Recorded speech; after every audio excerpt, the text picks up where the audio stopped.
বলে বর্তমান শাসক গোষ্ঠী সাতক্ষীরাকে বাংলাদেশের অংশ মনে করে না। সাতক্ষীরার উপর তারা জুলুম করেছে, সাতক্ষীরার জনগণের অধিকার দেয়নি, মানুষ খুন করেছে, গুম করেছে, পঙ্গু বানিয়েছে, ইজ্জতের উপর হাত দিয়েছে, সম্পদ লুণ্ঠন করেছে এবং মানুষকে কার্যত তারা তাদের দাসে পরিণত করেছে। কম বেশি এই চিত্র ছিল বাংলাদেশের। সবচেয়ে খারাপ অবস্থা ছিল সাতক্ষীরা। আমরা মহান আল্লাহর দরবারে দোয়া করি, শুধু আল্লাহর দ্বীনের পক্ষ নেওয়ার কারণে যদি এই জেলার এই অবস্থা হয়, আল্লাহ তুমি দুনিয়া এবং আখিরাতে এই জেলার মর্যাদা তুমি বাড়ায় দাও।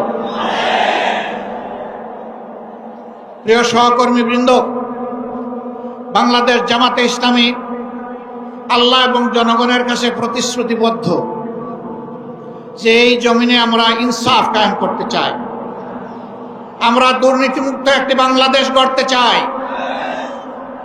আমরা সুষম উন্নয়ন মানুষকে উপহার দিতে চাই। আমার জেলায় প্রধানমন্ত্রী আছে, তাই সব কিছু এই দিকে জোয়ারের পানিতে চলে আসবে, এই বাংলাদেশ আমরা দেখতে চাই না। আমরা এমন একটি বাংলাদেশ দেখতে চাই, কেউ চাইলেও তার অধিকার পাবে, না চাইলেও তার অধিকার পাবে। আমরা এমন একটি বাংলাদেশ দেখতে চাই যেই দেশে লক্ষ বেকার যুবকের মিছিল হবে না, বরঞ্চ আমাদের যুবকেরা আমাদের সম্পদে পরিণত হবে। তাদের হাতে মূল্যহীন এক টুকরা সার্টিফিকেট ধরিয়ে দেওয়া হবে না, বরঞ্চ শিক্ষা সমাপনীর সাথে সাথে তাদের হাতে কাজ তুলে দেওয়া হবে।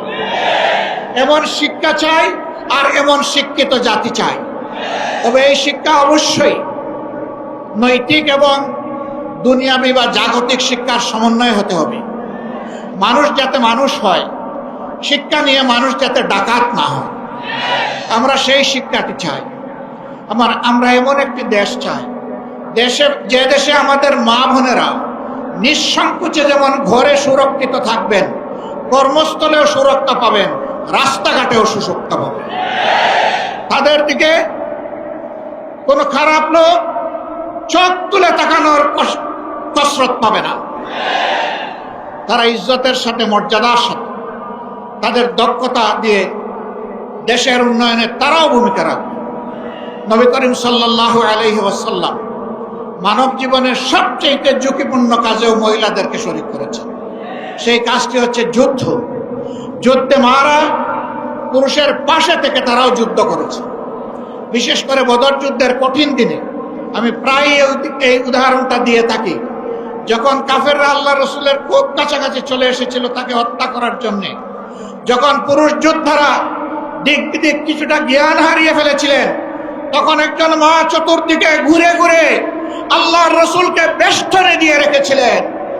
যুদ্ধ যখন শেষ হয়েছে, তার শরীরে 37টা তীর ঝুলন্ত অবস্থায় ছিল, 70টা কঠিন আঘাত ছিল। রাসূল করিম সাল্লাল্লাহু আলাইহি ওয়াসাল্লাম বলেছেন, শত্রু যখন সামনের দিক থেকে এসেছে, তখন শত্রুর তীর আর আমার মাঝখানে ছিল আল্লাহর এই বান্দি। যখন পিছন দিক থেকে এসেছে, ছিল আল্লাহর বান্দি। ঘুরে ঘুরে আল্লাহ রসুলকে কিভাবে তিনি রক্ষা করবেন? ডাইনে এসেছে ডান দিকে, বামে এসেছে বাম দিকে। আমাদের সেই সর্বোচ্চ ইজ্জতের মর্যাদাবান মায়ের নাম ছিল হযরতে নুসাইবা রাদিয়াল্লাহু তাআলা আনহা। যদি যুদ্ধের এই কঠিন ময়দানে আল্লাহর রসুল তাদের জন্য কর্মক্ষেত্র সৃষ্টি করে দিয়ে থাকেন, আমরা কে তাদের হাত বন্ধ করা? আমাদের ব্যাপারে ইসলামের প্রতিপক্ষ শক্তিরা অপপ্রচার চালায়। জামাতে ইসলামী ক্ষমতায় গেলে মহিলাদেরকে ঘর থেকে বের হতে দিবে না, আর যদি দেও আস্তে করে জোর করে একটা বুরকা পরায় দেবে। জোর করে পরানো লাগবে না। যে দেশে ইসলাম কায়েম হবে, এদেশের মানুষেরা, মায়েরা আনন্দের সাথেই সেদিন তারা ইজ্জতের জন্য তাদের সম্মানের মর্যাদার পোশাক পরিধান করবেন। তারপরেও কোনো মা, কোনো বোন যদি এই পোশাকের বাইরে থাকেন, আমরা তাদেরকে কথা দিচ্ছি, নিশ্চয়তা দিচ্ছি, কারো উপর জোর কাটানো হবে না। কারণ এদেশে শুধু মুসলমানরা বসবাস করে না, অন্যান্য ধর্মের লোকেরাও বসবাস করে। তারা তো আমাদের ধর্ম যেহেতু গ্রহণ করেনি, তাদের জন্য ইসলামের প্রেসক্রাইব করা পর্দাও তাদের জন্য প্রযোজ্য নয়। তারা যদি ইসলামের সৌন্দর্যে অভিভূত হয়ে ইসলাম কবুল করে সেটা ভিন্ন কথা, তাদেরকে ইসলাম গ্রহণ করতেও কাউকেই বাধ্য করা হবে না। সম্মানিত সহকর্মী বৃন্দ, এই দেশে শুধু মুসলমানরা বসবাস করে না, হিন্দু, খ্রিস্টান, বৌদ্ধ ধর্মের লোকেরাও বসবাস করে। আমরা এমন একটি দেশ চাই যে দেশে মসজিদও পাহারা দেওয়ার প্রয়োজন হবে না, মন্দির এবং মঠও পাহারা দেওয়ার দরকার, গির্জাও পাহারা দেওয়া লাগবে না। সকল ধর্মের লোকেরা তাদের আপন আপন ধর্ম তাদের মতো করে শান্তিতে নিরাপত্তার সাথে তারা পালন করে। আলহামদুলিল্লাহ, আমাদের দেশটি সাম্প্রদায়িক সম্প্রীতির একটি চমৎকার বাগান, কিন্তু আমাদের বাগানে মাঝে মাঝে হুতুম পেঁচা ঢুকে পড়ে। এই হুতুম পেঁচাদের ব্যাপারে আমাদেরকে সতর্ক থাকতে হবে। আমরা এই সম্প্রীতি নষ্ট করতে দেব না। আমরা এমন একটি বাংলাদেশ গঠন করতে চাই যেখানে মানুষকে তার শিক্ষা কিংবা কাজের ধরন দেখে মর্যাদা দেওয়া হবে না, বরঞ্চ প্রত্যেকটা মানুষকে আশরাফুল মখলুকাত হিসেবে মর্যাদা দেওয়া হবে। আমার দেশের একজন পরিচ্ছন্নতা কর্মী, তিনিও আমার ভিআইপি। তারা যদি 3 দিনের জন্য তাদের কাজ বন্ধ করে, আমরা কেউ ঘর থেকে বের হতে পারবো না। তাদের এই কাজ, কঠিন কাজ আমি করতে পারবো না। তারা কষ্ট করে এই কাজটা আমাদের করে দেন, আমি তাদেরকে স্যালিউট জানাই। সে আমার ভাই, সে আমার বোন, সে আমার এই সমাজকে চালু রেখেছে। যে ভাইটি আমার রিক্সা চালিয়ে জীবন নির্বাহ করে, ও রিক্সা না চালাইলে আমি আমার কর্মস্থলে যেতে পারবো না, আমি তাকে স্যালিউট জানাই। আমি দেখবো না তিনি রিক্সাওয়ালা, আমি এটাও দেখবো না তিনি একজন অতি সাধারণ কম শিক্ষিত মানুষ, আমি তাকে তার কাজের মর্যাদা দেব। এইভাবে সমস্ত মানুষ, মুটে মাঝি কুলি, যে যেখানে আমরা আছি, শ্রমিক, কৃষক, আপামর জনতা, বিভিন্ন পেশাজীবী, যার যার পেশায় তিনি মর্যাদা এবং দায়িত্ববোধের সাথে দায়িত্ব পালন করবেন ইনশাআল্লাহ। সেই সম্প্রীতির বাংলাদেশ যদি আমরা গঠন করতে পারি, তাহলে এই সম্প্রীতির বাংলাদেশকে রোকার সাহিত্য কারোই থাকবে না। এই জন্য আমরা চাই জাতীয় স্বার্থে দল এবং ধর্মের ঊর্ধ্বে উঠে আমরা থাকবো এক। সেই ইস্পাত কঠিন জাতীয় ঐক্য আমরা চাই, যেখানে উলামায়ে কেরাম মর্যাদা পাবেন, পেশাজীবীরা মর্যাদা পাবেন, সকল শ্রেণী পেশার মানুষ মর্যাদা পাবেন। এই যে 24-এর স্বাধীনতা এসেছে, এমনি এমনি আসেনি ভাই। 2006 সালের 28 অক্টোবর স্পষ্ট দিবালোকে লোকে বইটা দিয়ে আদম সন্তানদেরকে হত্যা করার পর যখন তাদের নিথর দেহ পড়ে তড়পাচ্ছিল, তখন তার উপর উঠে বিকৃত রুচির ওই খুনিরা তখন তারা লাফালাফি করেছিল। সেই দিন বাংলাদেশ পথ হারিয়েছিল। সেই পথ হারা বাংলাদেশ দীর্ঘ ত্যাগের পর আবার আল্লাহর অশেষ মেহেরবানিতে 2024 সালের 5 আগস্ট আবার তার পথে ফিরে এসেছে। এর মাঝে অনেক রক্ত দিতে হয়েছে। 57 জন কমিটির দেশপ্রেমিক চৌকস সেনা অফিসারকে খুন করা হয়েছে 2009 সালের 25 এবং 26 ফেব্রুয়ারি ঢাকার পিলখানায় তৎকালীন বিডিআরের সদর দপ্তরে। এরপরে জামাতে ইসলামের নেতৃবৃন্দকে দফায় দফায় খুন করা হয়েছে। 2 জন সাবেক আমিরে জামাত সহ 11 জন কলিজার টুকরা, আমাদের মাতার তাজ শীর্ষ নেতৃবৃন্দকে বিচারের নামে জুলুম করে খুন করা হয়েছে।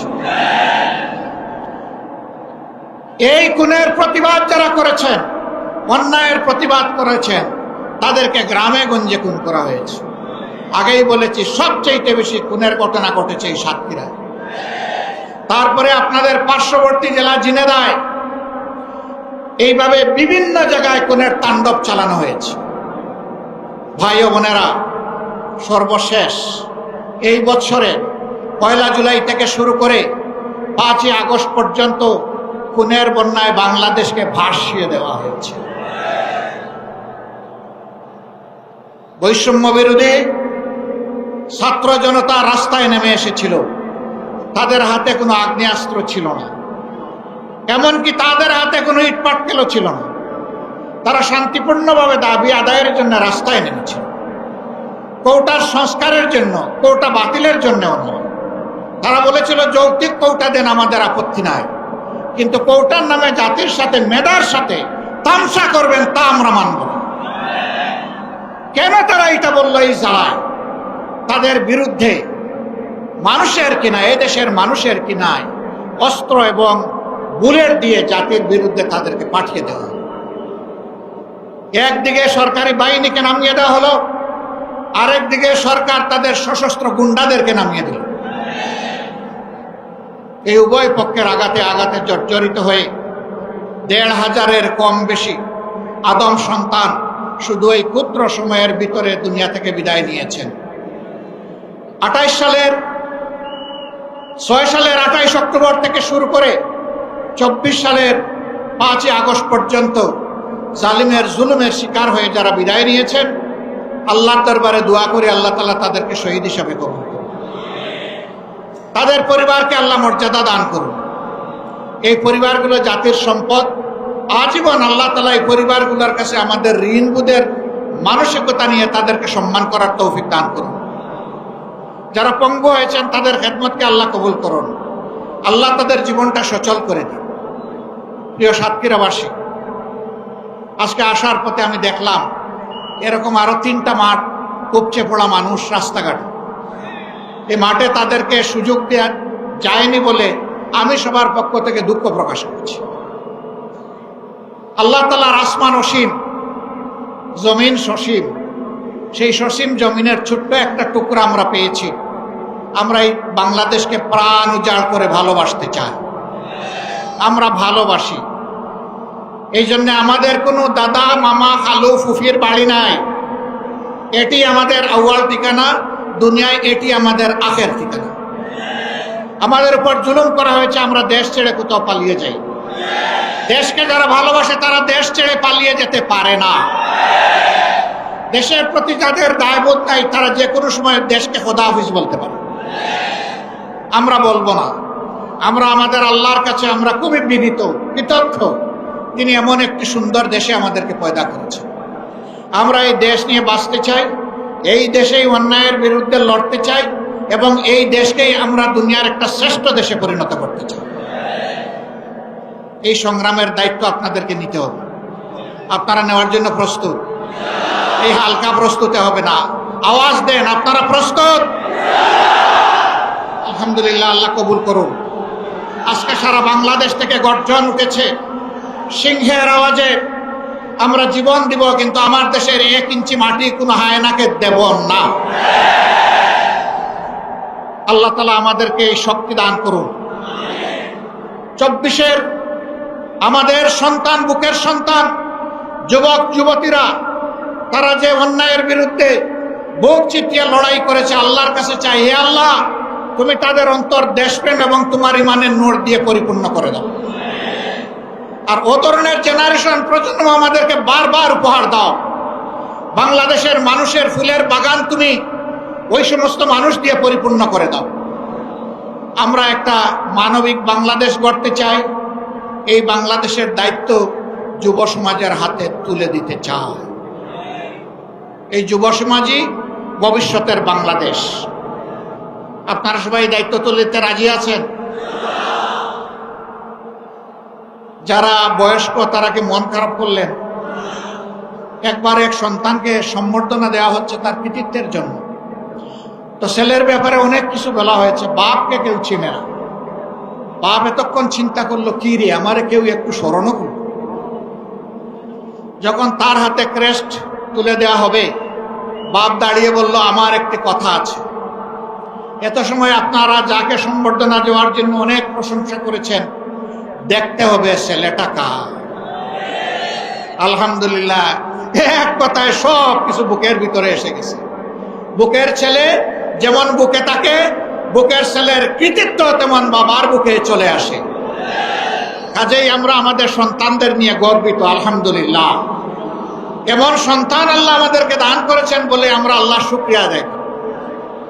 সেই বাংলাদেশে আমরা চাচ্ছি, আমরা ইনশাআল্লাহ আমাদের সন্তানদেরকে সঙ্গে নিয়ে বুকে ধারণ করে আগামীর দায়িত্ব তাদের হাতে তুলে দেব। এই বাংলাদেশ আমরা চাই। এই বাংলাদেশ আপনারাও চান? তাহলে ঘরে ঘরে আওয়াজ ছড়িয়ে দিন। আমাদের কথা খুব সংক্ষিপ্ত, আগেও বলেছি, আল্লাহ যেহেতু এই দেশটা আমাদেরকে দিয়েছেন, আমরা এই দেশটাকে পৃথিবীর একটা শ্রেষ্ঠ দেশ বানাতে চাই ইনশাআল্লাহ। কিন্তু আমাদের আকাশে আজকের মেঘের কথা বলছি না, কালো শকুন এখনো ঘোরাফেরা করতেছে। এই শকুনের দিকে তীর্যক দৃষ্টি রাখতে হবে। কোনো শকুনকে মাটিতে নামতে দেওয়া যাবে না। আপনারা টের পাচ্ছেন মাঝে মধ্যে ফুসফাস? হ্যাঁ, আমরা ধৈর্যের পরিচয় দিয়েছি, ওরা আমাদের ধৈর্যের সুড়সুড়ি দেয়, যেন আমাদের ধৈর্যের বাঁধ ভেঙে তাদের মতো কাণ্ডজ্ঞানহীন আমরা কিছু করে বসি। ওরা বলেছিল আওয়ামী সরকারের পতন হলে মাত্র 2 দিনে 5 লক্ষ মানুষ প্রতিপক্ষের লোকেরা খুন করে ফেলবে। এটা কি বাংলাদেশে হয়েছে? কেন হয় নাই? ওরা কাণ্ডজ্ঞানহীন অপদার্থ ছিল, কিন্তু জাতি অত্যন্ত কাণ্ডজ্ঞান সম্পন্ন। এই জাতি কাণ্ডজ্ঞানহীন নয়। ওরা দেশকে ভালোবাসে না বলে পালায়ে যায়। এই জাতি দেশকে ভালোবাসে বলেই ওগুলা করতে দেয়নি। অতএব আমাদের ধৈর্যের আর পরীক্ষা নিয়ে কোনো লাভ নাই। আল্লাহর পক্ষ থেকে এই জাতি ধৈর্যের পরীক্ষায় উত্তীর্ণ হয়ে গিয়েছে, আলহামদুলিল্লাহ। এই ধৈর্য আমাদেরকে অব্যাহত রাখতে হবে। যে দিক থেকেই আমাদেরকে উস্কানি দেখ, কারো পাতা ফাঁদে আমরা পা দিব না ইনশাআল্লাহ। ধৈর্যের সাথে সকল পরিস্থিতি আল্লাহর উপর ভরসা করে আমরা মোকাবেলা করব। আজকে আপনাদের সামনে এই শহীদ ঈদগায় দাঁড়িয়ে 2টি কথা বলার সুযোগ যে মহান মাবুদ আমাকে দান করলেন, আমি সেই মহান মাবুদের দরবারে শুকরিয়া আদায় করছি। দেশে বিদেশে স্বৈরাচারের হাত থেকে দেশটাকে মুক্ত করার জন্য সমান তালে অনেকে লড়াই করেছেন। আমি আজকের এই জনসভা থেকে প্রবাসে অবস্থারত আমাদের বন্ধুদেরকে বিশেষভাবে আমি অভিনন্দন এবং মোবারকবাদ জানাচ্ছি। তারা লড়াই করতে গিয়ে দেশের ভিতরে তাদের আত্মীয় স্বজনকে নাজেহাল করা হয়েছে। সাংবাদিক কনক সরোয়ার নিউ ইয়র্কে বসে বাংলাদেশের মানুষের অধিকারের পক্ষে লড়াই করেছে। তার বোনটাকে ধরে নিয়ে কি রকম তার সাথে নিকৃষ্ট আচরণ করা হয়েছে এই জাতি তার সাথে।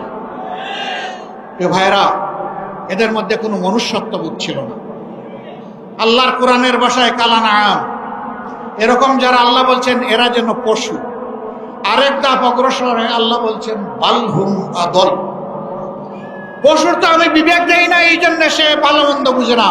ওদেরকে বিবেক দেওয়ার পরে যারা এই কাজ করেছে এরা পশুর চেয়েও নিকৃষ্ট। আল্লাহর কাছে ওই জাত থেকে কিয়ামত পর্যন্ত আশ্রয় চাই। ওই জাত যেন আর ফিরে আসতে না পারে। আপনারা সবাই সজাগ থাকবেন তো না ঘুমায় পড়বেন? আল্লাহ তাআলা এই জাতিকে সজাগ থেকে সকল ষড়যন্ত্র মোকাবেলা করার তৌফিক দান করুন। প্রিয় বাংলাদেশকে আল্লাহ তাআলা কবুল করুন। এ দেশের উপর আল্লাহ তার রহমত নাজিল করুন, বারাকা নাজিল করুন, শান্তির ফয়সালা দান করুন। এক টুকরা কোরআনের বাংলাদেশ আল্লাহ আমাদেরকে দান করুন। আপনাদের সকলকে আজকে এখানে আসার জন্য গভীর কৃতজ্ঞতা জানিয়ে, আল্লাহর জন্য ভালোবাসা জানিয়ে, হে আল্লাহ তুমি সাক্ষী থাকো, আমরা শুধুই তোমার জন্য আমরা এক অন্যকে ভালোবাসি। হে আল্লাহ, আমাদের এই ভালোবাসাকে তোমার জান্নাতে নিয়ে যাই আল্লাহ। আমরা যেন জান্নাতেও এইরকম মহামিলনে মিলিত হতে পারি রব্বুল আলামিন। আল্লাহ তুমি আমাদের দেশটাকে একটা শান্তির দেশে পরিণত করে দাও। সবাইকে ধন্যবাদ। সাংবাদিক বন্ধুরা কষ্ট করে এসেছেন, আমাদের কথাগুলো আপনারা মেহেরবানি করে জাতি এবং আন্তর্জাতিক মহলে পৌঁছে দেবেন। আপনাদের কষ্টের জন্য আল্লাহ তাআলা আপনাদেরকে উত্তম জাযা দান করুন। আসসালামু আলাইকুম ওয়া রাহমাতুল্লাহ। বাংলাদেশ জিন্দাবাদ, বাংলাদেশ জামাতে ইসলামী জিন্দাবাদ।